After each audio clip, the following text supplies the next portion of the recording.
এ জীবনের পরাজয় মানতে বড় কষ্ট হয়। এই জীবনের পরাজয় মানতে বড় কষ্ট হয়।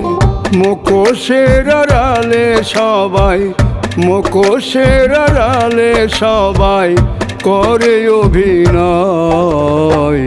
বুঝলাম আমি অবশেষে এই জগতে কেউ তো কারো নয় রে। বুঝলাম আমি অবশেষে এই জগতে কেউ তো কারো নয়।